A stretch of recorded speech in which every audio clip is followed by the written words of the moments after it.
Welcome to Mysteries Abound, a collection of stories about the unusual, the strange, the perplexing, and the downright odd. In our world today, mysteries abound.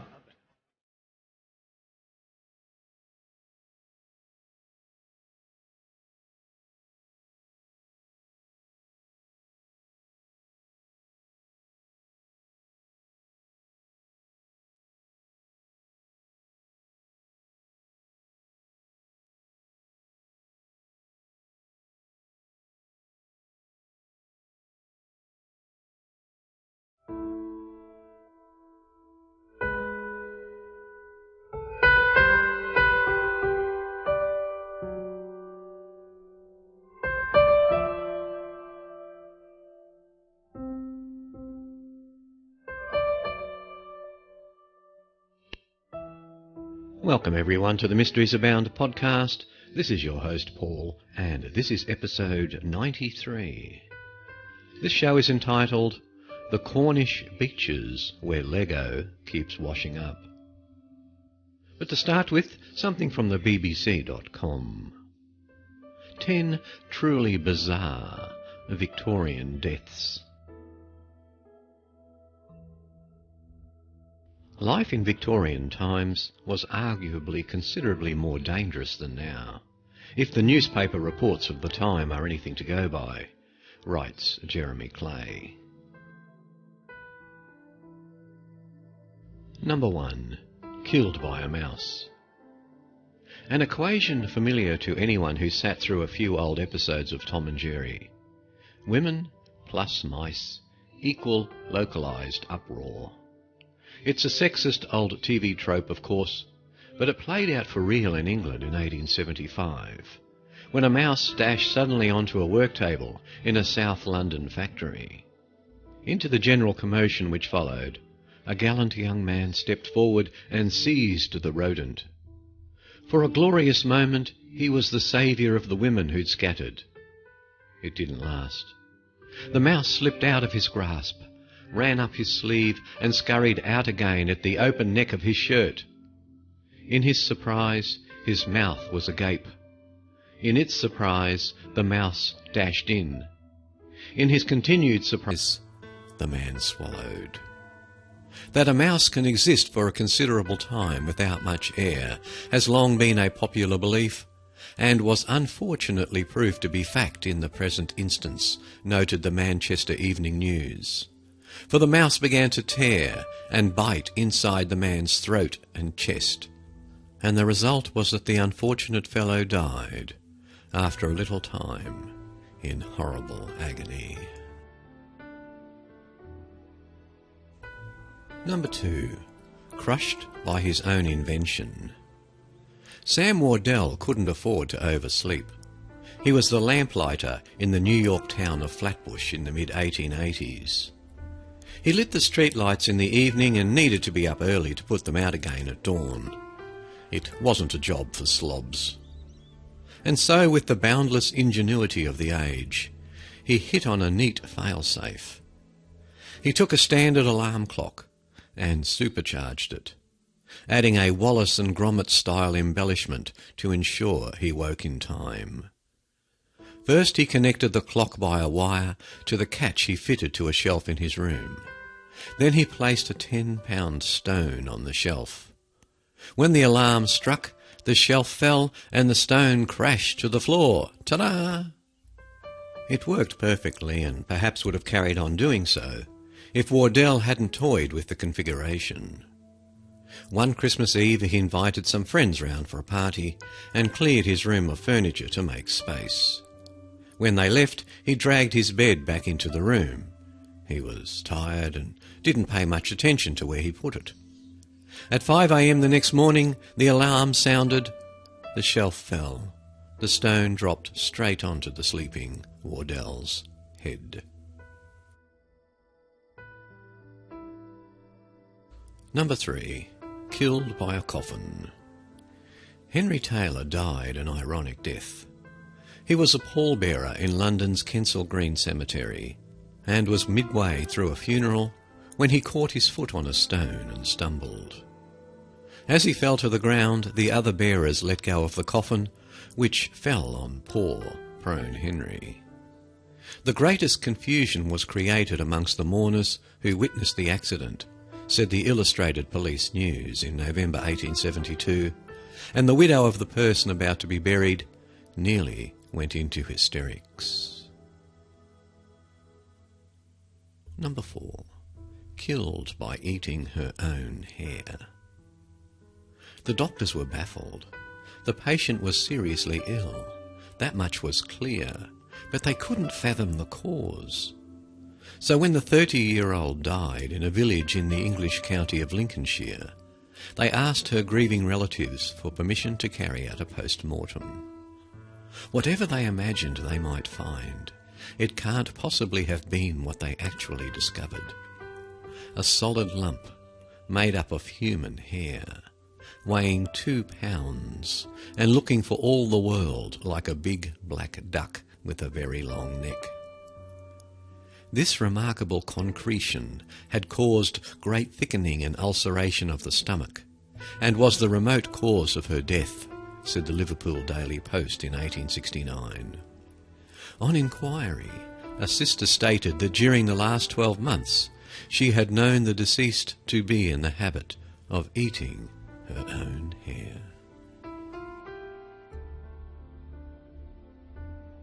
Number 5. Killed as a zombie. The funeral was in full swing when the lid of the coffin lifted and the corpse began to climb out.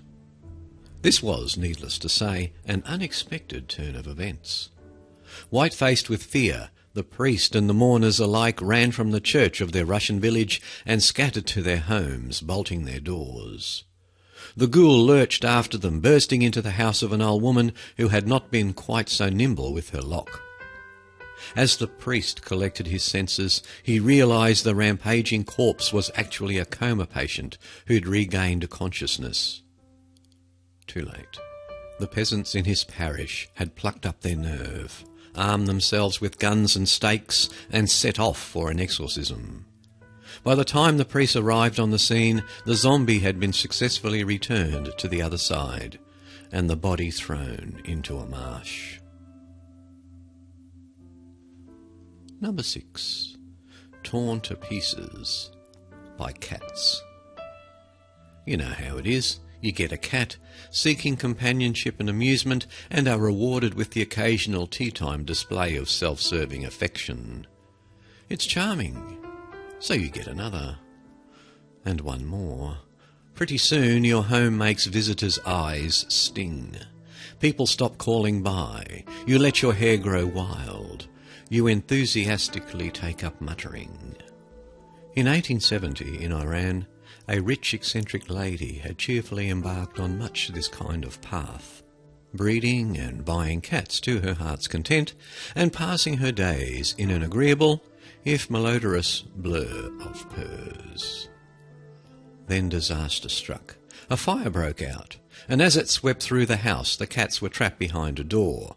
2 maids were sent to free them, but the blaze had driven the beasts berserk. The instant the door was opened, they flew at the unfortunate young women, tearing, scratching and biting them in a frenzy. Their injuries were so severe, they both died. Number 7. Drowned by decorum. We all know the clichés. The Victorians were a bunch of hidebound, thin-lipped, punctilious, moralising, etiquette-obsessed fun sponges who would reach for the smelling salts at the mere glimpse of a table leg. It's a wild generalisation, of course, but sometimes, to revert to another cliché, clichés are true. Here's proof. In 1892, in Bermuda, a party of sailors were returning to their ship by steamboat, having been on shore leave in the capital. Sailors being sailors, there was a row. The row turned into a fight. One man went overboard. A marine began to strip off to save him, but was ordered immediately to stop by an officer who had spotted a boat with ladies on it nearby. The ladies in the boat manifested every description of sympathy with the unfortunate man, reported the Western Daily Press, but seemed altogether opposed to the idea of an ordinary man springing into the sea unless duly and sufficiently attired in the garments which fashion rather than common sense has decided to be proper. The increasingly frantic efforts of the sailor to keep afloat suddenly concentrated minds. The officer asked for volunteers. 5 men at once leapt to the rescue. But the sailor had drowned. Number 8. Killed by a drunken bear. A quick quiz. You are offered a bear to keep as a pet. Do you A. Turn it down. It's cruel to keep a bear as a pet. B. Accept it. Perhaps you might teach it to drink booze too. In Vilna, then in Russia, in 1891, there was a man who had answered B. The bear was large but tame, but it had a taste for vodka. One day it bustled into a village tavern and grabbed a keg of vodka. The owner of the inn, Isaac Rabanovich, objected and tried to snatch it back. It would be an understatement to say that this was an error. In the chaotic scenes that ensued, the infuriated animal hugged to death the tavern keeper, then did the same to his 2 sons and daughter. The villagers found the drunken animal asleep on the floor in a pool of blood and alcohol, surrounded by its victims. The bear was immediately shot.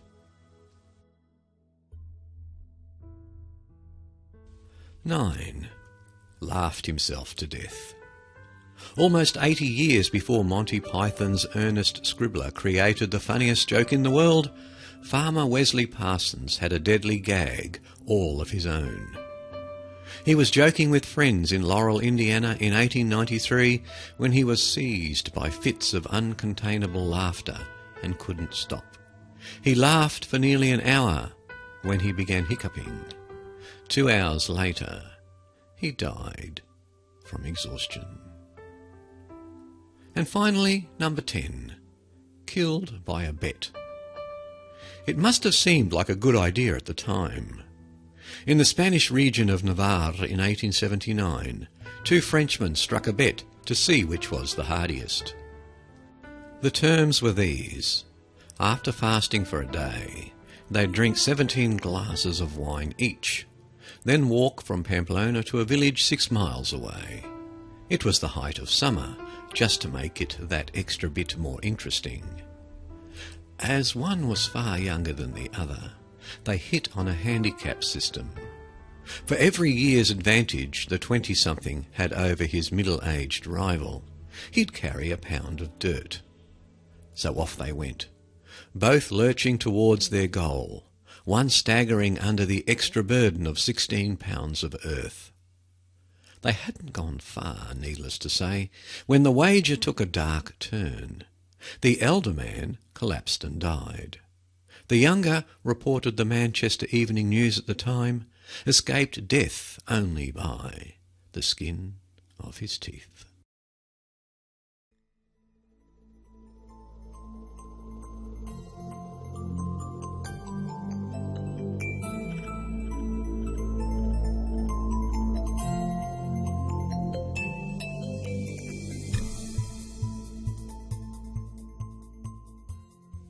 Gordon Goody is the type of gentleman criminal celebrated by George Clooney's Ocean's trilogy.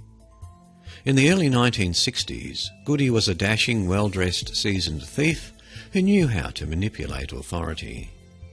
At the height of his criminal game, he helped to plan and execute a 15-man heist that resulted in the largest cash theft in international history. Scotland Yard's ensuing investigation turned the thieves into celebrities for a British public stuck in a post-war recession funk.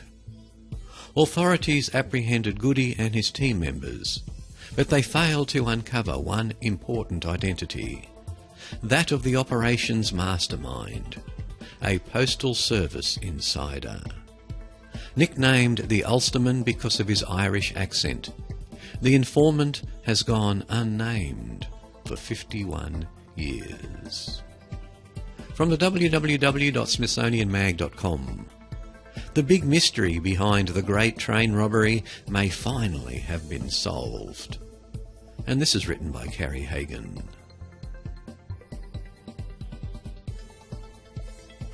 It was a caper, an absolute caper, says Chris Long, the director of the upcoming documentary A Tale of Two Thieves.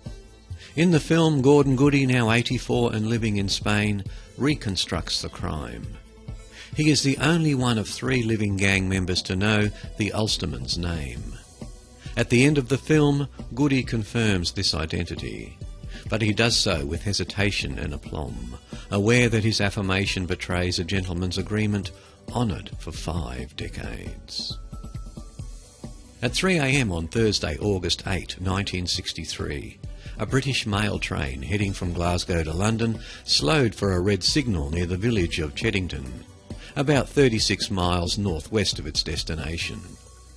When co-engineer David Whitby left the lead car to investigate the delay, he saw that an old leather glove covered the light on the signal gantry. Someone had wired it to a cluster of 6-volt batteries and a hand lamp that could activate a light change. An arm grabbed Whitby from behind. "If you shout, I will kill you," a voice said. Several men wearing knit masks accompanied Whitby onto the conductor's car, where head engineer Jack Mills put up a fight. An assailant's crowbar knocked him to the ground.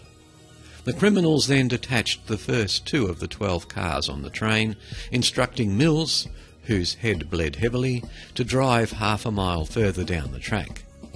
In the 10 cars left behind, 75 postal employees worked, unaware of any problem but a delay. The bandits handcuffed Whitby and Mills together on the ground. "For God's sake," one told the Abound engineers, "don't speak, because there are some right bastards here." In the second car, 4 postal workers guarded over £2 million in small notes. Because of a bank holiday weekend in Scotland, consumer demand had resulted in a record amount of cash flow. This train carried older bills that were headed out of circulation and into the furnace. Besides the unarmed guards, the only security precaution separating the criminals from the money was a sealed door, accessible only from the inside. The thieves hacked through it with iron tools. Overwhelming the postal workers, they threw 120 mail sacks down an embankment where 2 Range Rovers and an old military truck awaited.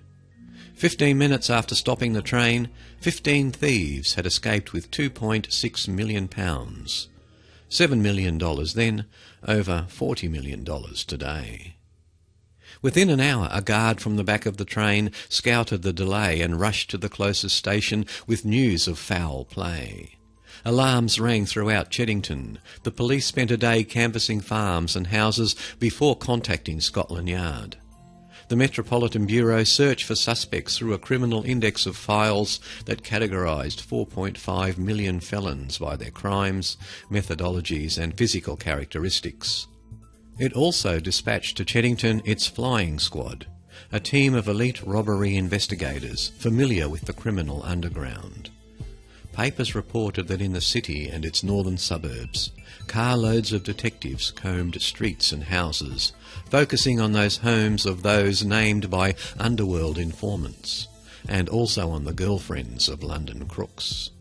The New York Times called the crime a British Western and compared it to the darings of the Jesse James and Dalton Brothers gangs. British papers criticised the absence of a national police force, saying that a lack of communication between departments fostered an easier getaway for the lawbreakers. Journalists also balked at the lack of postal security and suggested that the Postal Service put armed guards on mail trains. "The last thing we want is shooting matches on British railways," said the Postmaster General. The police knew that the crime required the assistance of an insider with a detailed working knowledge of postal and train operations. Someone who would have anticipated the lack of security measures, the amount of money, the location of the car carrying the money, and the right place to stop the train. The Postal Service had recently added alarms to a few of its mail cars, but these particular carriages weren't in service during the robbery.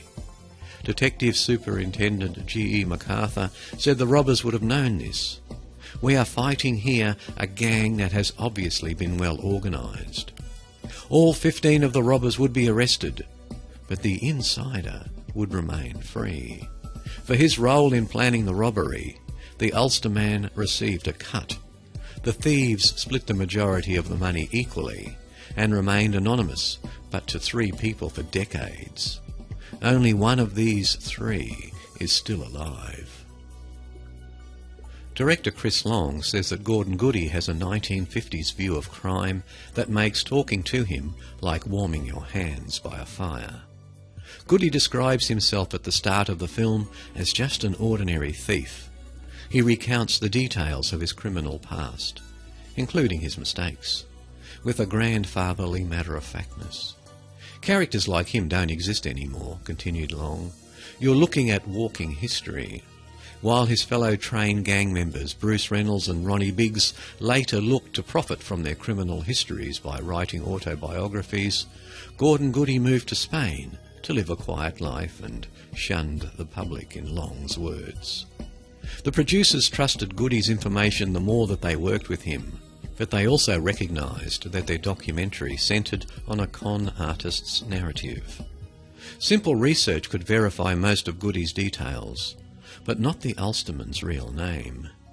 It was so common in Ireland that Long and Howley hired 2 private investigators to search through post office archives and the histories of hundreds of Irishmen who shared a similar age and name.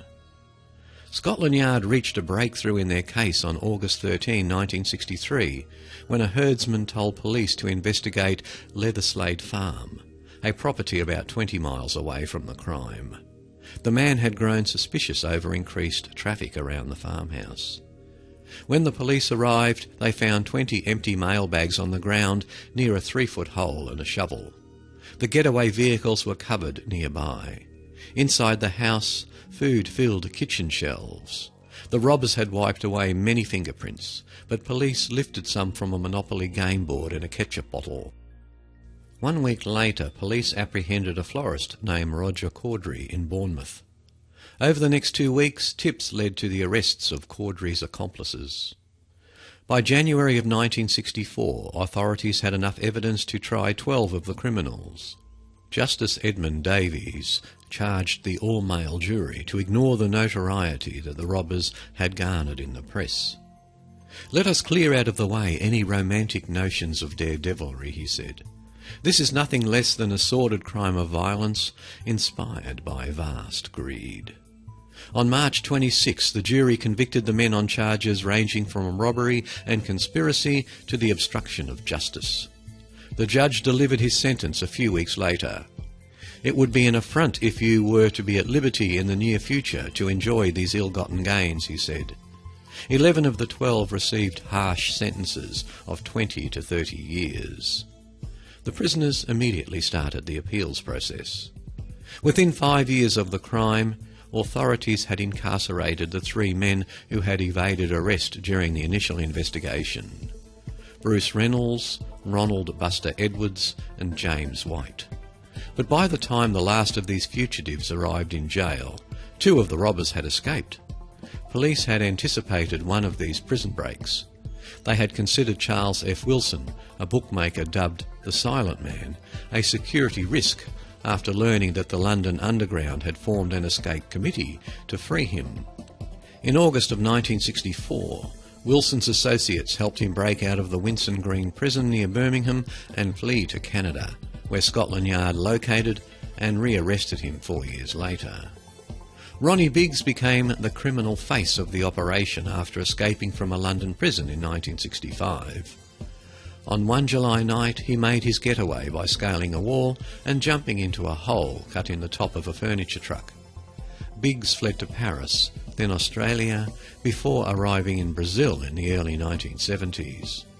He lived there until 2001, when he returned to Britain to seek medical treatment for poor health. Authorities arrested him. But after Biggs caught pneumonia and suffered strokes in jail, he received compassionate leave in 2009. He died at the age of 84 this past December. Police recovered approximately 10% of the money, although by 1971, when decimalisation led to a change in UK currency, most of the cash that the robbers had stolen was no longer legal tender. Last year marked the 50th anniversary of the Great Train Robbery, inviting the type of publicity that Gordon Goody chose to spend his life avoiding. One reason that he shares his story now, says Chris Long, is that he has become sick of hearing preposterous things about the crime. In addition to recounting his narrative, Goody agreed to give the filmmakers the Ulsterman's name because he assumed the informant had died. The man had appeared middle-aged in 1963. At the end of A Tale of Two Thieves, Goody is presented with the Ulsterman's picture and basic information about his life. He died years ago. Asked if he is looking at the mastermind of the Great Train Robbery, Goody stares at the photo, winces and shifts in his seat. There is a look of disbelief on his face, as if he is trying to understand how he himself got caught in an act. Goody shakes his head. I've lived with the guy very vaguely in my head for 50 years. The face doesn't look unfamiliar. Gordon Goody's struggle to confirm the identity reveals his discomfort with the concrete evidence before him, and perhaps with his effort to reconcile his commitment to the project with a promise he had made to himself decades ago. Goody could either keep the Ulsterman in the abstract as a legendary disappearing act, or give him a name, and thereby identify a one-time accomplice. He says, yes. And if you're interested in a little more about this article, visit the show notes at www.origins.info, click on the Mysteries Abound show notes link, then the link to episode 93 of the Mysteries Abound podcast, and then the link to this article. In this article you will find a short 2-minute video and a number of photographs in the form of a slideshow.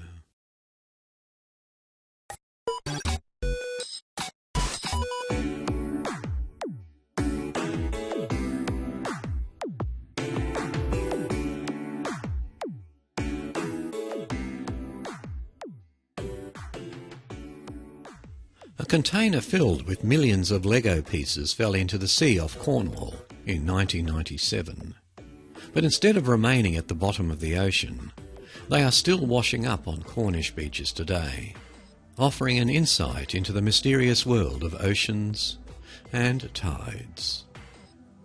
From the www.bbc.com, an article by Mario Cassiotolo. The Cornish beaches where Lego keeps washing up.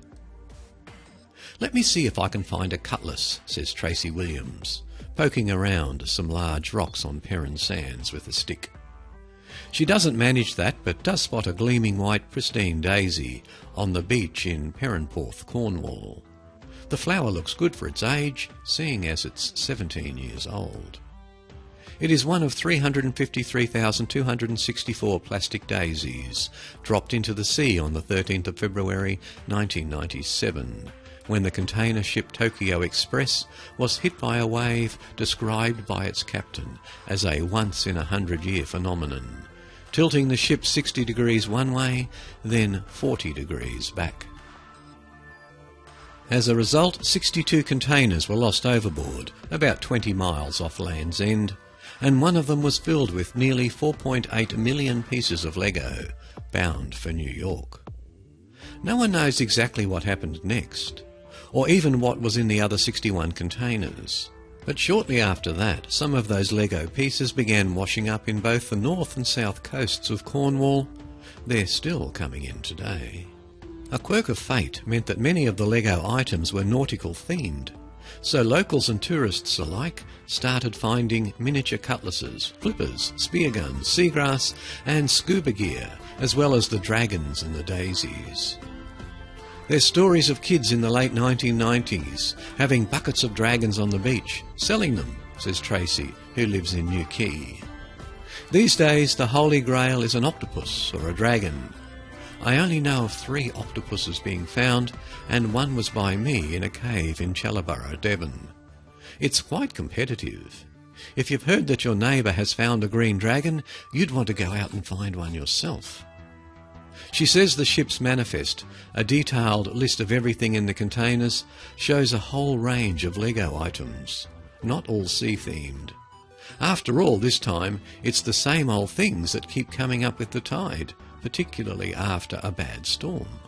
Tracy runs a Facebook page which documents the Lego discoveries, and recently received an email from someone in Melbourne who found a flipper, which they think could be from the Tokyo Express village. US oceanographer Curtis Ebbensmeyer has tracked the story of the Lego since it was spilled. The mystery is where they've ended up. After 17 years, they've only been definitely reported off the coast of Cornwall, he says. It takes 3 years for sea debris to cross the Atlantic Ocean from Land's End to Florida. Undoubtedly some Lego has crossed, and it's most likely that some has gone around the world. But there isn't any proof that it has arrived as yet. I go to beachcombing events in Florida, and they show me Lego. But it's the wrong kind. It's all local stuff kids have left behind. Since 1997, those pieces could have drifted 62,000 miles, he said. It's 24,000 miles around the equator, meaning they could be on any beach on Earth.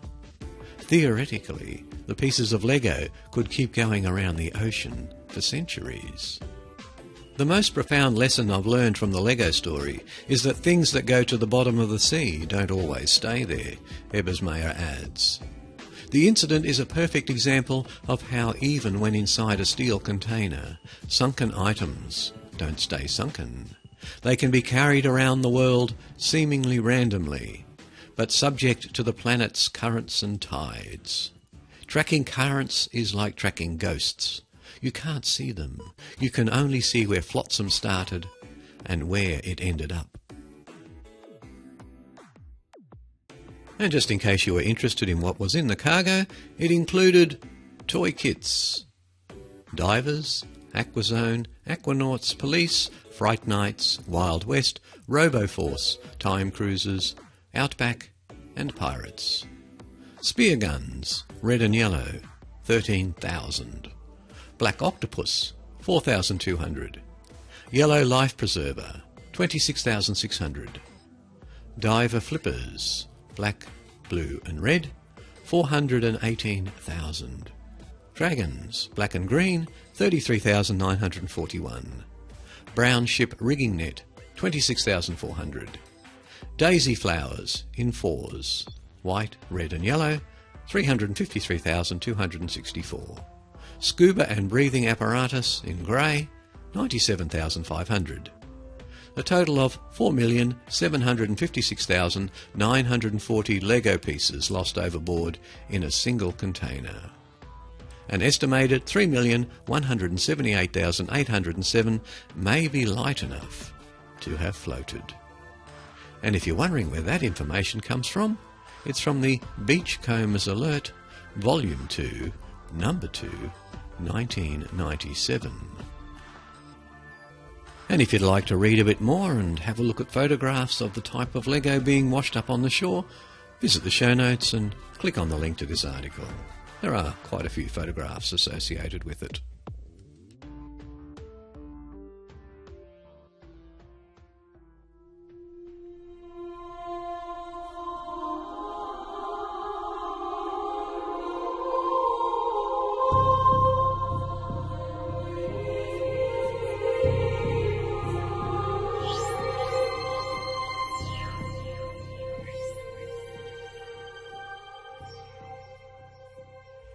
For centuries, the Anga tribe of Papua New Guinea's Morobe Highlands have practiced a unique mummification technique: smoke curing. Once smoked, the mummies aren't buried in tombs or graves. Instead, they are placed on steep cliffs so that they overlook the village below. The very sight of a string of charred red bodies hanging off the mountains might seem quite grotesque. But for the Anga people, it's the highest form of respect. for the dead. From the www.odditycentral.com, an article written by Sumitra. The eerie smoked corpses of Papua New Guinea. The process itself is carried out carefully and thoroughly by experienced embalmers. At first, the knees, elbows and feet of the corpse are slit, and the body fat is drained completely. Then hollowed-out bamboo poles are jabbed into the dead person's guts, and the drippings are collected. These drippings are smeared into the hair and skin of living relatives. Through this ritual, the strength of the deceased is believed to have been transferred to the living. The leftover liquid is saved for later use as cooking oil. In the next stage, the corpse's eyes, mouth and anus are sewn shut in order to reduce air intake and prevent the rotting of the flesh. This is believed to be the key step that ensures the mummies are perfectly preserved for centuries ahead. The soles of the feet, the tongue and the palms are also sliced off and presented to the surviving spouse. The remains of the corpse are then tossed into a communal fire pit and smoke cured. Once thoroughly smoked, the mummy is coated in clay and red ochre, which act as a natural cocoon, protecting the body from decay and scavengers. The process is now complete, and the mummy is ready to go on display. Anga men, women and even babies are mummified using the same method. Mummies dating back at least 200 years can still be found in the Morobe Highlands today. During celebrations and events, the mummies might be brought down from the cliffs, only to be returned soon after.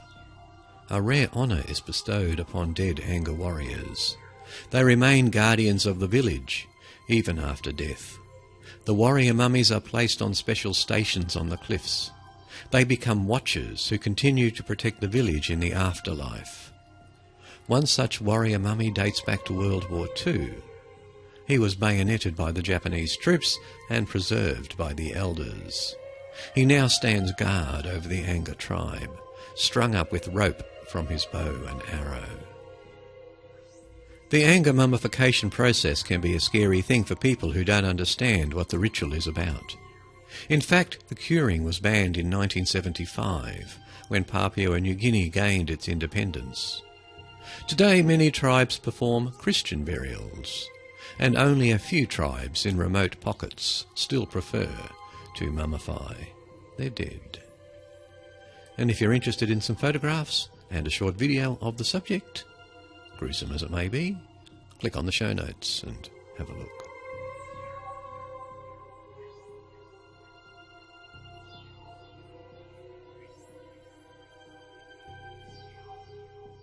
Put on your tinfoil hats and special anti-Illuminati underwear.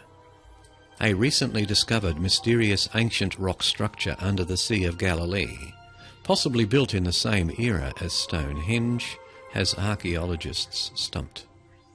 To a certain slice of the population, any unexplained man-made rock pile is clearly evidence of an extraterrestrial visit. From the www.popsci.com.au website, an article written by Martha Harpison. Who or what left this 60,000-ton ancient artefact under the sea? Before we get too carried away, let's look at the actual data. The researchers describe the cairn as a cone of unhewn basalt rocks, measuring approximately 70 metres in diameter and 10 metres tall. The site itself rests near a now defunct ancient outlet of the Jordan River, an area that has had economic importance in the area since the Bronze Age. Due to various contextual details, the researchers suspect that the cairn was constructed sometime between the 4th and 3rd centuries BCE. Their findings were published in a recent issue of the International Journal of Nautical Archaeology. The paper is relatively thin on details. To date, the only data the researchers have are on their side-scan sonar images and new photographs from a dive team. No excavations have yet been undertaken, and thus the purpose, age, and even how the thing was built are all currently up for debate. The researchers aren't even sure if the cairn was assembled on dry land during a period of low water levels in the lake, or if it was purposefully built underwater. Nearby sites have yielded huts and hearths, indicating that at some point in the past the whole area was above water and inhabited. Other research points to earthquake-related subsidence of the land surrounding the Sea of Galilee, so it is quite possible that all these archaeological sites in the area were built along the lake shore, then submerged after an earthquake shifted the land. These days, the cairn sits about 30 feet underwater, surrounded by schools of tilapia fish, which brings us to the researchers' theory that this cairn is supposed to be an ancient fishery, a structure that attracts fish, making it easier to catch them and support a large settlement along the shore. Smaller fisheries have been found in the Sea of Galilee, so this theory isn't as far-fetched as one might think. But until the researchers excavate the cairn and determine if it was meant to be underwater, then the purpose of the cairn remains pure conjecture. And this article has a single comment, which tends to make it a little bit more interesting. Banksia Man said, "Still, it looks more like a standard UFO landing port to me."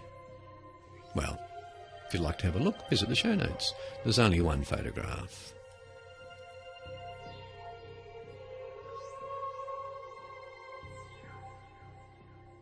Rumours have existed since the end of the Second World War that Hitler had either developed flying saucers or had reversed engineered alien saucers that the Nazis had captured. Now recent evidence points to an even more sinister event, that Hitler met with alien visitors on a number of occasions. From the coolinterestingstuff.com. Did Hitler meet aliens? When Adolf Hitler spread his message of hatred, genocide and oppression, as having been inspired by a blonde race of superhuman warriors referred to as Aryans, it is assumed through historical accounts that this was simply the contrived mythology of a madman. These same accounts omit representation that Adolf Hitler was a member of demonic UFO cult worshipping cabals and was an apparent UFO contactee by the same extraterrestrial group which Hitler sought to glorify. The Nazis themselves claimed that an extraterrestrial society was the source of their ideology and the power behind their organisation. Nazi mysticism indeed was reportedly a direct product of cult worship to manipulative extraterrestrials. The Nazis referred to their hidden extraterrestrial masters as underground supermen. Hitler believed in the supermen and claimed that he had once met one of them, as did other members of the Tool leadership. Some reports also allege that Adolf Hitler escaped capture by the US and its allies with the assistance of manipulative extraterrestrials. Did Hitler meet ET? Below is some evidence that he escaped Berlin. Hitler did not really commit suicide, as some official historical accounts have suggested. In 1952, Dwight D. Eisenhower said, "We have been unable to unearth one bit of tangible evidence of Hitler's death. Many people believe that Hitler escaped from Berlin." When President Truman asked Joseph Stalin at the Potsdam Conference in 1945 whether or not Hitler was dead, Stalin replied bluntly, "No." Stalin's top army officer, Marshal Gregory Zhukov, whose troops were the ones to occupy Berlin, flatly stated after a long, thorough investigation in 1945, "We have found no corpse that could be Hitler's." The chief of the US Trial Council at Nuremberg, Thomas J. Dodd, said, "No one can say he is dead." Major General Floyd Parks, who was commanding general of the US sector in Berlin, stated for publication that he had been present when Marshal Zhukov described his entrance to Berlin, and Zhukov stated he believed Hitler might have escaped. Lieutenant General Bedell Smith, Chief of Staff to General Eisenhower in the European invasion and later Director of the CIA, stated publicly on October 12, 1945, no human being can say conclusively that Hitler is dead. Colonel W.J. Heimlich, former Chief United States Intelligence at Berlin, stated for publication that he was in charge of determining what had happened to Hitler, and after a thorough investigation his report was, there was no evidence beyond that of hearsay to support the theory of Hitler's suicide. He also stated, on the basis of present evidence, no insurance company in America would pay a claim on Adolf Hitler. An article in November 1949 says, the Nazis went underground, May 16, 1943, and details an alleged meeting at the residence of Krupp von Bohlen-Halbig, the head of IG Farben, and agents said that in the aftermath of World War II, the Nazis had gone underground and were planning for World War III. Another article in August 1952, entitled Hitler Did Not Die, subtitled Hitler's Fake Suicide in His Berlin Bunker, now is exposed as history's greatest hoax.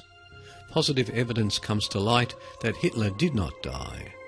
Here's new evidence that Hitler is alive, directing the Nazi underground today.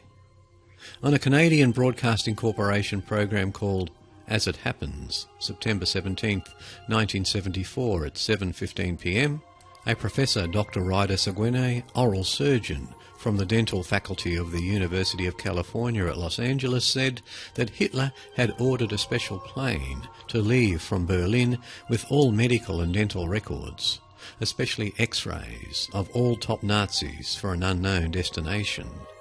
He said that the dental records used to identify Hitler's body were drawn from memory by a dental assistant who reportedly disappeared and was never found.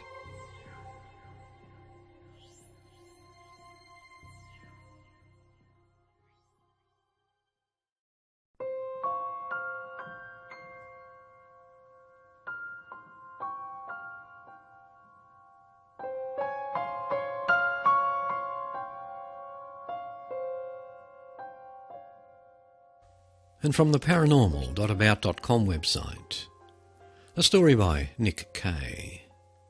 Black-eyed kids at the front door.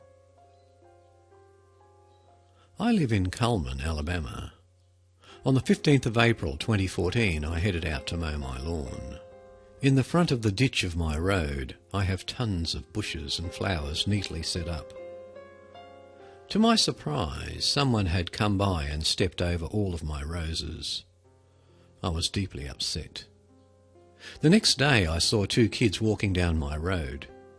Keeping in mind my road has 7 houses, so we all know each other. These kids looked to be around 12 or 13-year-old. I've never seen these kids before. Maybe they were visiting someone was the only thing I could think of. I wanted to go outside and ask them if they messed with my roses. But I figured they're just kids and I'd let it slide this time. The kids stopped walking and just stood on the road right across from my house. That's a good 80 to 90 feet away. They just stood there. I was looking out the window and they were just standing right there. I went to my room to get my shoes, and when I came out they were gone. Now this is where everything went to hell right there. It was 8 p.m. and starting to get dark out. My power went off and on a few times. I'm not sure if this had to do with what had happened, but it did freak me out. It finally came back on. At around 8:20 I heard knocking at my front door. Around here people all tend to know each other, so we usually always open the door to see who it is. I turned on my porch light and looked through the little hole in my door. But it was just pitch black, even though the light was on. I don't know why, but I was extremely terrified. I started to put my hand on the handle and I asked, "Who's there?" Some kid answered, "Sorry to bother you, mister, but we are lost and need to borrow your phone." "I have a spare cell phone you can borrow for a few minutes," I told them. "Let me go and get it and I'll come outside with you." The kid just said, "No, you let me in right now," and he started banging on the door. I'm not talking about just hitting it, but it was like some grown man hitting it. I said, "Kid, you quit that right now. I got a shotgun, and if you try anything, I will shoot." The kid kept screaming, "Let me in now! You're making a big mistake!" I grabbed the shotgun just in case and held it off to the side of my leg. I put my hand on the lock and unlocked the door. This is where I made my mistake. I opened the door expecting either both those kids or just one kid with a weapon or something. But these weren't little kids. Standing at my door were two people, and both looked 12 or 13. But their eyes were pitch black. I felt terrified again. I felt like putting my shotgun down and letting them in. I'm not sure why I felt that way. As I had the door open for those 3 or 4 seconds, the taller kid started to walk forward to come in. I kicked my door shut as hard as I could and I locked it. At this point I heard them both crying and screaming in a strange, distorted, high-pitched way, followed by some banging on my door again. I went to check my back door just to make sure it was still locked. Thankfully my back door was locked, and by the time I headed to my front door, they just stopped. I loaded my shotgun and opened the door expecting these things. But they were gone. I heard some footsteps and my neighbour was coming by. He had heard some weird screams and came by to check on me. I stood there, probably looking like death with a shotgun in my hand. I let him in and told him the entire event. He told me to call the cops, but I was positive they wouldn't believe me. I never called the cops. He left and I spent the next 2 days without sleeping. I had no idea what those things were. I sometimes have nightmares about them. I'm not sure if anyone else has ever seen these things, but if you ever do, or you hear kids telling you to open the door, grab a weapon and stay in your house.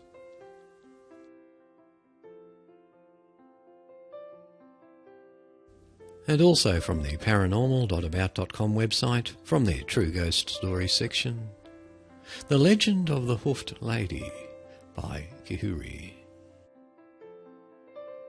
The year was 2004 in the month of July. My close friend of 20 plus years and his cousin were driving to his cousin's home, Laikipia district that borders the famous Mount Kenya, a mountain that is on the equator, also the home to the Mount Kenya Safari Club. They were caught in heavy afternoon downpour that made them slow down considerably. They had barely driven 10 kilometres on the Nyeri-Nyahururu road when his cousin brought up the subject of the latest phenomenon that had been reported by several people driving on this road. This had happened to more than 5 different people, hence the reason it had raised much of a concern.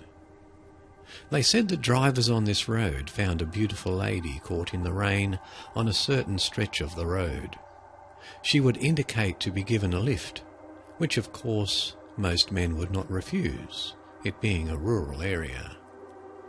Once in the car and settled, they would notice that the lady they gave a ride to does not have fingers, but hooves instead. The same condition would be for the feet, cloven hooves. When my friend's cousin came up with the story, they did not give it much thought. About 10 kilometres from the point they were discussing the story, still in the rain, a lady hailed them for a ride. Carefully, they stopped and checked for the said hooves, and seeing none, they welcomed her inside the car. She introduced herself, and they to her. Eager to find out the truth about the story doing the rounds in the area, they asked her about it, since she is from the same place. To their amazement, she answered, "Yes, she exists. She has hooves just like these," thereby displaying a pair of hands with hooves instead of fingers. They simply stared at each other, unable to say anything. My friend was driving and he couldn't wait to reach the nearest shopping centre. It was still raining when they got there. When the car came to a halt, they actually ran out, leaving the car on the road. And shockingly, looking back from the safety of the nearest shop, the back seat had no occupant. She had simply vanished. They related their ordeal to the people at the shopping centre, who confirmed to them that the same had happened to several other people, just as it had happened to them. Their ordeal was not yet over. Once they overcame the initial shock, they got in the car to drive off. My friend started the engine, engaged the gear, only to find that the car felt like it was stuck. It could not move an inch. They got out, and while checking on the wheels, the one on the rear left appeared like it was stuck in the tarmac, on a road that is smooth and has no potholes. Yet the tyre was still inflated. They called the same people in the shopping centre to help push the car. They had been watching the drama of the immovable car unfold barely 10 metres away. They pushed the car forward. It moved. Yes, but the point at which it had sunk rose up with the movement of the car forward, and it became level tarmac again. They pushed it forward. This time it moved with ease and was completely free. They drove off, still wondering what could be ahead of them. My friend's cousin checked one more time on the rear seat and noticed something odd. If someone wet enters the car, you would expect water on the floor mat and on the seat. But there was none. The car seat was completely dry. So was the mat. From that point on it was smooth all the way to his cousin's home. They chose not to relate their ordeal to anyone lest they appear silly. That day both of them missed their dinner. They were too shocked to eat. My friend still laments that that being shouldn't have chosen to torture them the way it did. To date, he does not give lifts to strangers.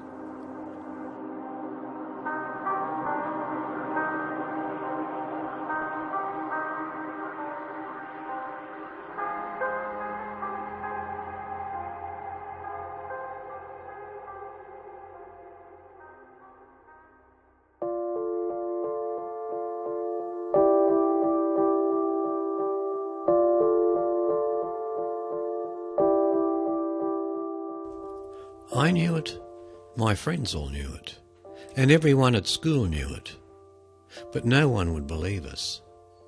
School was quite the truth, hanging everywhere. The other students silently drifted from class to class. No one really spoke all that much anymore.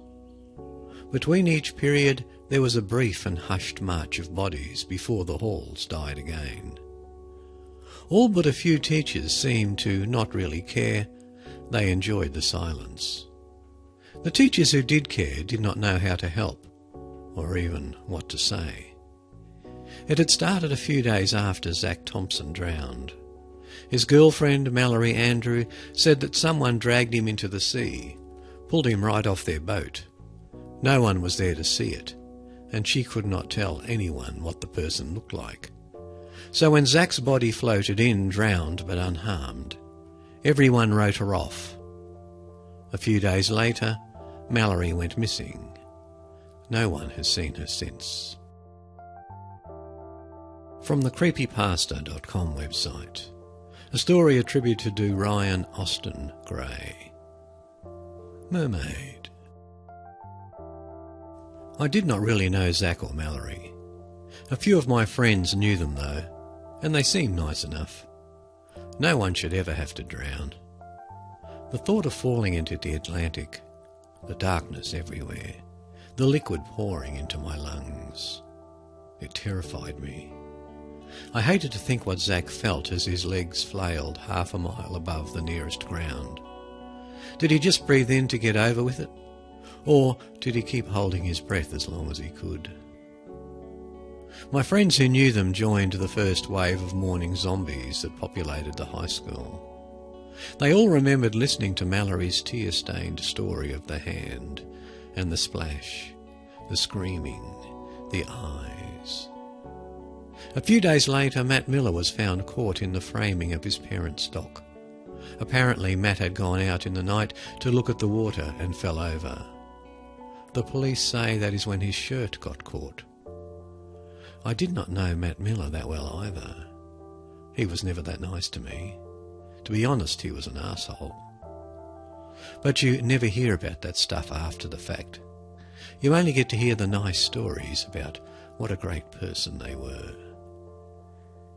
It was then that the school moved in a small fleet of counsellors and social workers to help with feelings. The lines to talk to someone stretched out into the hall at first. It was maybe a week before Aubrey Strong drowned. She was found naked and bruised along the beach.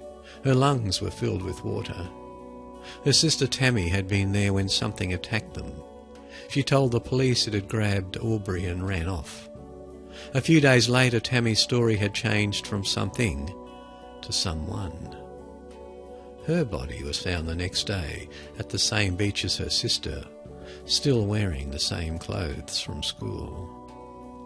The city began hiring more lifeguards. Strict curfews were put in place at all beaches, and students were questioned mercilessly by police and teachers. Students stopped going to the counsellors. The meetings began to feel more like interrogations than anything else. Then Mark Sawyer and Ashley Corey died on the same night. I was with Mark Sawyer. He was my best friend. We were playing Call of Duty and eating pizza in his bedroom. He was winning. I had been tracking him for the 10 whole minutes across the desert, and my sight was lined up on his guy's back. Then the lights went out. The TV made a weird whistling noise before falling black and silent. "What the hell?" I said to him as he stood up and began messing with the light switches. He never had a chance to respond. I froze in terror when I heard it slap up the stairs and saw its hand reach around the door frame. The smell like under the docks. Mark could not move either as the net fell over him. I listened to his scream as he thudded down the stairs, one step at a time. I ran home. I slammed my bedroom door shut behind me. I never said a word. The next day, Mark Sawyer and Ashley Corey were added to the list of people. Both of them were found in the shallows by a fisherman. Amanda Stoner had been with Ashley Corey when it happened. She spent all day being tossed around by counsellors and police officers. Amanda told them about a man who ran at them and how they had struggled with him on the beach.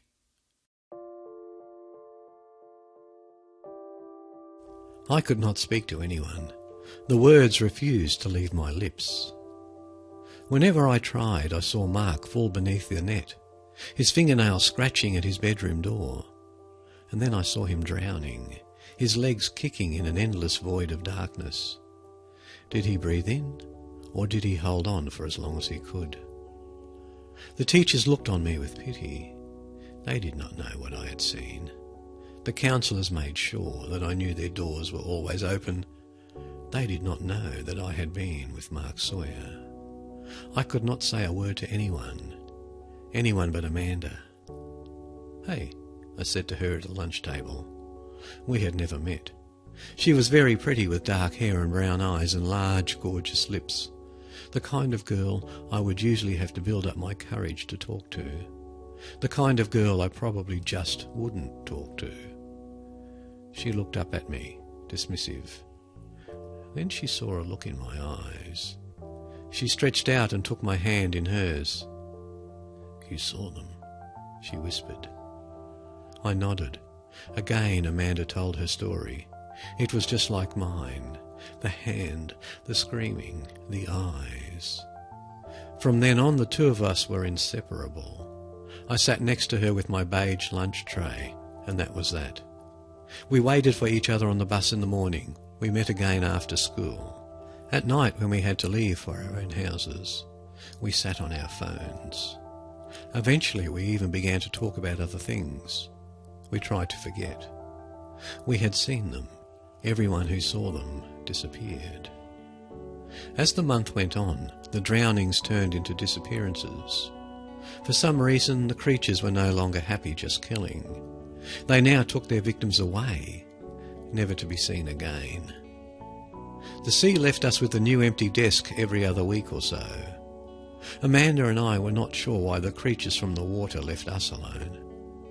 Maybe it was because both of our houses were inland, or maybe because we were the only survivors who banded together. Fall came and the leaves transformed into brilliant New England reds and golds, leaving a sad magic in the air. When our town's annual October festival arrived, most people could not find the heart to attend.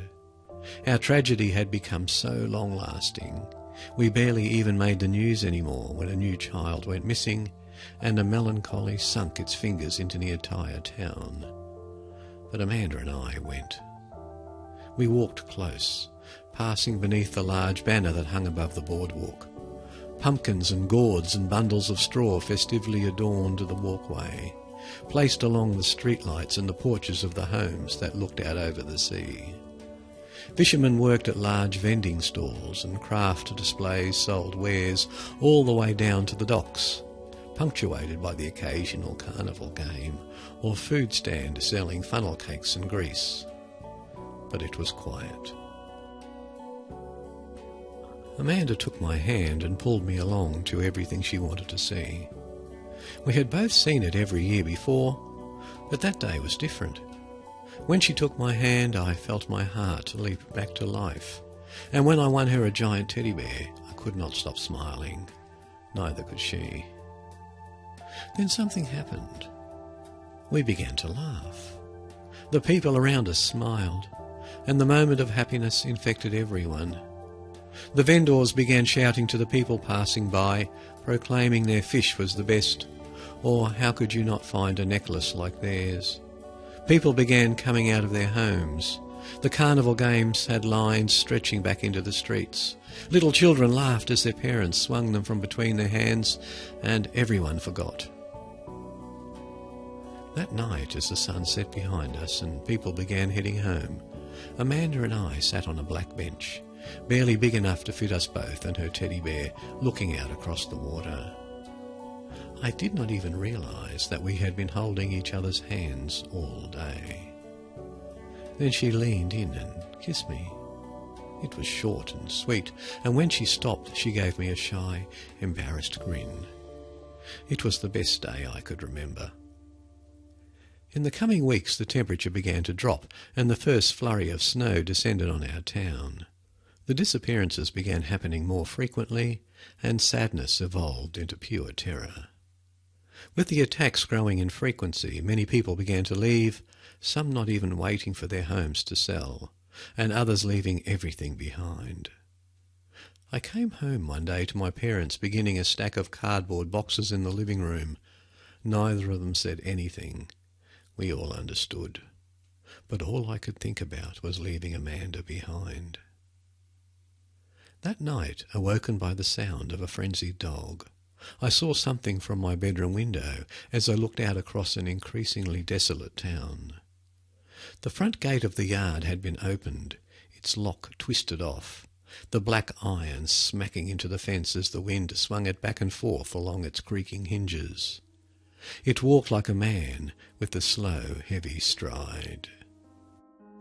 The creature was tall and bulky, its wide torso resting on legs as thick as tree trunks.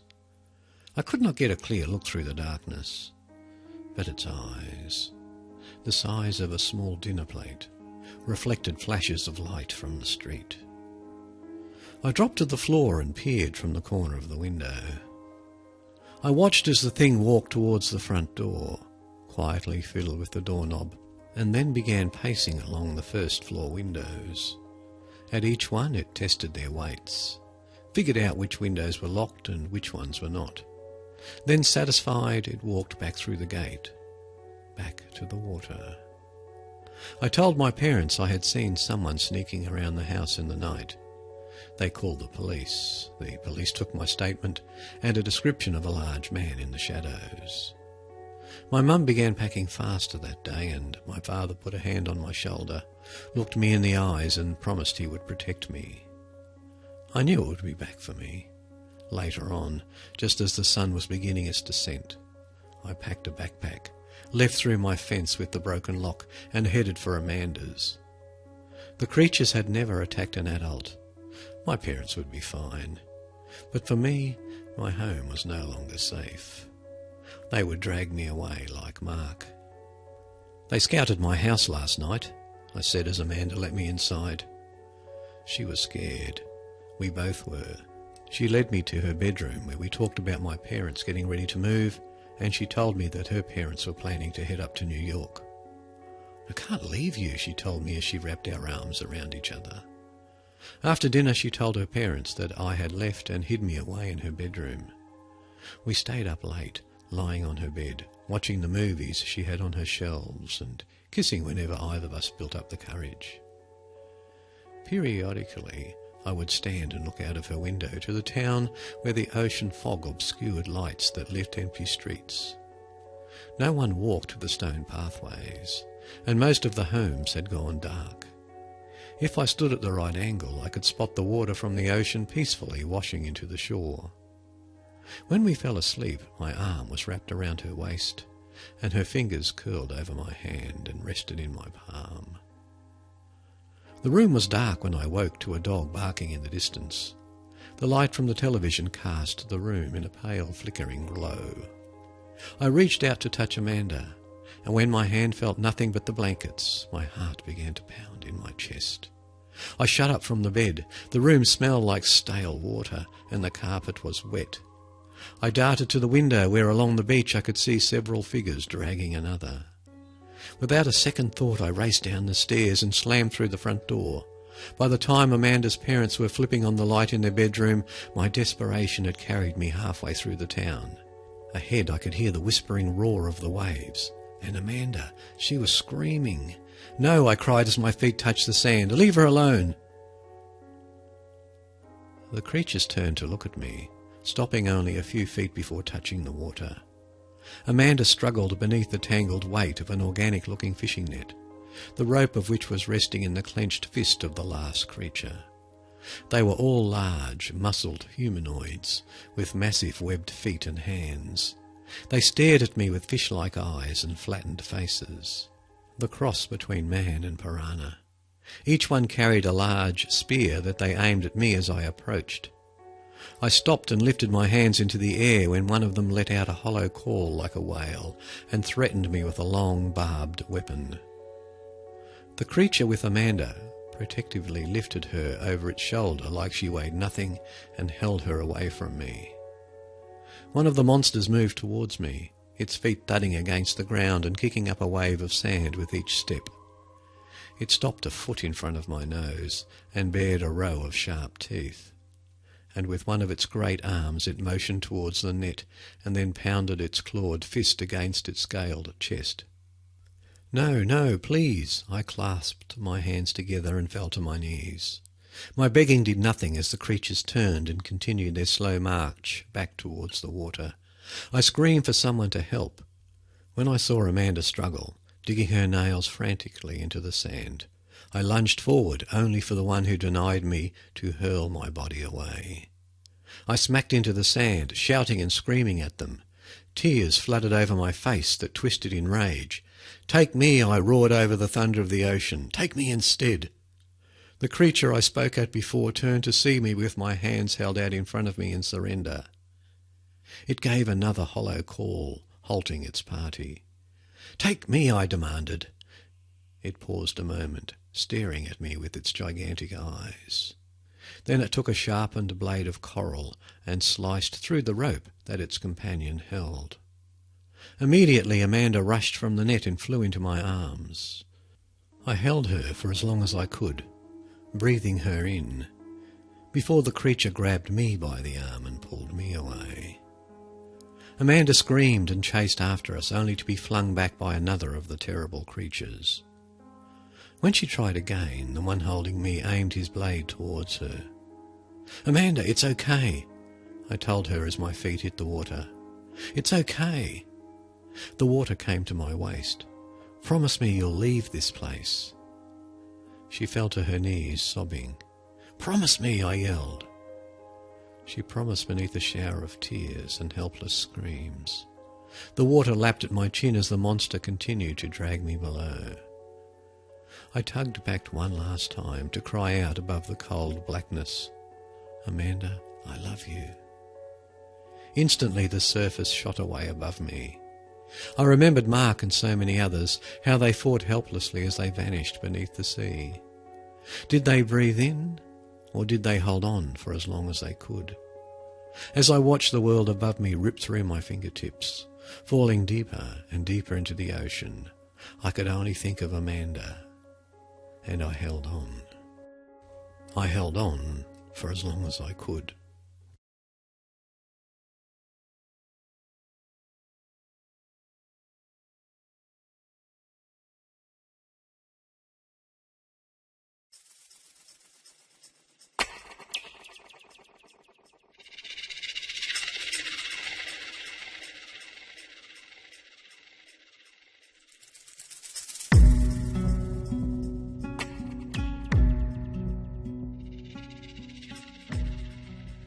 The music for today's podcast came from the musicalley.com. The bandwidth is provided by TalkShoe at www.talkshoe.com. The show notes are kept at the Origins podcast website, www.origins.info. Information about the podcast can be found on Facebook at www.facebook.com/Paul Rexy or at the Facebook link on the show notes. And a big thank you to these people who have recently given a donation to my podcasts. Michael Aschenbach, Benjamin Bury, Sean Yarnell, Christopher McGarvey, Joseph Lavender, Lawrence Westerman, Jeffrey Shaw, Adam Homewood and David Nelson. A big thank you everyone, your help and support is greatly appreciated. Well everyone, that unfortunately for me and hopefully for you as well brings a close to episode 93 of the Mysteries Abound podcast. Hope you enjoyed today's show, and until next time, whatever the podcast may be, this is Paul saying bye for now and keep well everyone.